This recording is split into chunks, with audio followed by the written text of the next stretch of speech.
Hi students, తెలంగాణలో 10వ తరగతి పరీక్ష ఫలితాలైతే ఈరోజు మధ్యాహ్నం 1 గంటకైతే సీఎం రేవంత్ రెడ్డి గారు అయితే అనౌన్స్ చేయబోతున్నారు. మరి ఈ వీడియోలో మనము మీరు ఫాస్ట్గా రిజల్ట్స్ని చెక్ చేసుకోవాలంటే ఏ వెబ్సైట్ల నుంచి చెక్ చేసుకోవచ్చు, అలాగనే మీకు ఎన్ని మార్క్స్ వస్తే మీరు పాస్ అయినట్టు, అలాగనే తెలంగాణ రాష్ట్ర ప్రభుత్వం ఈసారి ఇచ్చే మార్క్స్ మెమోలో కొన్ని మార్పులు చేర్పులు అయితే చేయబోతుంది. సో ఇలాంటి పూర్తి సమాచారం ఈ వీడియో ద్వారా నేనైతే మీకు అందించబోతున్నాను. వీడియోని ఎక్కడ స్కిప్ చేయకండి, వీడియోని లాస్ట్ వరకు చూడండి. మన ఛానల్కి ఇప్పుడే కనుక మీరు కొత్తగా వస్తే మాత్రం ఛానల్ని సబ్స్క్రైబ్ చేసుకోండి.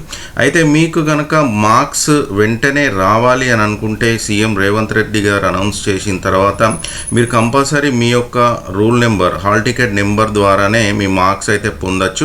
సో దీనికి సంబంధించి అఫీషియల్గా మనకు అవైలబుల్గా ఉన్న వెబ్సైట్స్ కనుక చూస్తే ఒక 6 ఉన్నాయి. అందులో తెలంగాణ రాష్ట్ర ప్రభుత్వానికి సంబంధించిన అఫీషియల్ వెబ్సైట్ వచ్చేసి results.bsc.telangana.gov.in మూడోది ఉంది కదా, అది వెంటనే అందులోకెళ్ళి ఓపెన్ అవుతుంది. మీకు వచ్చే మెమో కూడా పర్ఫెక్ట్గా జెన్యూన్ అయి ఉంటుంది. మిగతా చాలా ఉన్నాయి కింద, ఈనాడు, ప్రతిభ, అలాగనే మనబడి, సాక్షి రిజల్ట్స్, వీటి ద్వారా కూడా రిజల్ట్స్ వస్తాయి. కానీ మీరు గనక ఏదైనా వేరే అవసరాలకు వాడుకుంటే మాత్రం పనికిరాదు, కానీ రిజల్ట్స్ మాత్రం ఫాస్ట్గా చెక్ చేసుకోవచ్చు. అయితే నేను సజెస్ట్ చేసేది ఏంటంటే ఇక్కడ స్క్రీన్ మీద చూస్తున్న 3rd వన్ అన్నది మూడోది కనుక మీకు అఫీషియల్ అవుతుంది. ఇక ఈ రిజల్ట్స్ చూసుకునే సమయంలో మాత్రం మీరు ఎట్టి పరిస్థితుల్లో అఫీషియల్ వెబ్సైట్ నుంచిలే డౌన్లోడ్ చేసుకోండి. అయితే ఈసారి మాత్రము రాష్ట్ర ప్రభుత్వము మార్క్స్ మెమోలో కొంత మార్పులు చేర్పులు అయితే చేయడం జరిగింది. ఈ మార్పుల విషయంలో ముఖ్యంగా ఏంటంటే గతంలో కనుక చూస్తే మార్క్స్ మెమోలో కనుక మీకు ఎక్కడ చూసినా గ్రేడింగ్స్ మాత్రమే కనిపించేవి, మార్కులు మాత్రం ఎక్కడ కనిపించలేదు.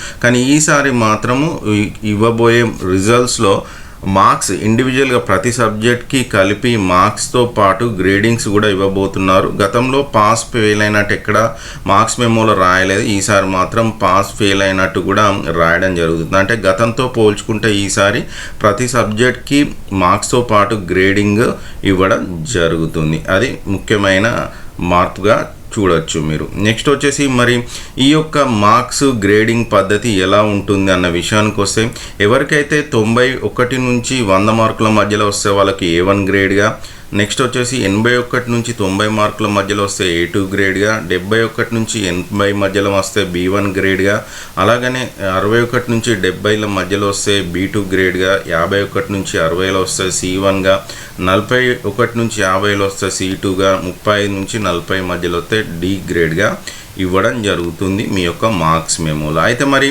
ఎన్ని మార్క్స్ వస్తే పాస్ అన్న విషయం మీకు అందరికీ అసలు మొదటి నుంచే వీడియోని లాస్ట్ వరకు వెయిట్ చేస్తుంది ఈ విషయానికి. అయితే ఎవరైతే ముఖ్యంగా ఇక్కడ అన్ని సబ్జెక్టులలో ముఖ్యంగా హిందీకి కనుక చూస్తే 20 మార్కులు వస్తేనే పాస్, అంటే మీరు కనుక రాసిన లాస్ట్ ఎగ్జామ్లో 16 మార్కులు వస్తే చాలు, ఇంటర్నల్లో 4 మార్కులు, అంటే టోటల్ 20 మార్కులు ఎవరికైతే వస్తాయో హిందీలో వాళ్ళు పాస్ అయినట్టు. అలాగనే మిగతా సబ్జెక్టులో కనుక చూస్తే ఎండ్ ఎగ్జామ్లో ఆఖరిలో మీరు రాసిన పరీక్షలో కనుక 28 మార్కులు, ఇంటర్నల్లో 7 మార్కులు ఉండుంటే మొత్తం 35 మార్కులు వస్తే కనుక మిగతా సబ్జెక్టులు ఏదైతే మ్యాథ్స్, ఫిజిక్స్, కెమిస్ట్రీ, సో ఇలాంటి సబ్జెక్టులో 30 మార్కులు వస్తే పాస్, హిందీలో మాత్రం 20 వస్తే పాస్. సో ఇలా మీరు కనుక మార్క్స్ మెమోలో కనుక వచ్చిన మార్క్స్ ప్రకారము మీరు పాస్ ఆఫ్ ఫెయిల్ అన్నది యాక్చువల్గా కింద మార్క్స్ మెమోలో మెన్షన్ చేయడం జరుగుతుంది. మీరు కనుక ఒకవేళ 16 మార్కులు హిందీలో లాస్ట్ ఎగ్జామ్లో, మిగతా సబ్జెక్టులు 28 మార్కులు వచ్చేలాగా రాసి ఉంటే మాత్రం 100% ఈసారి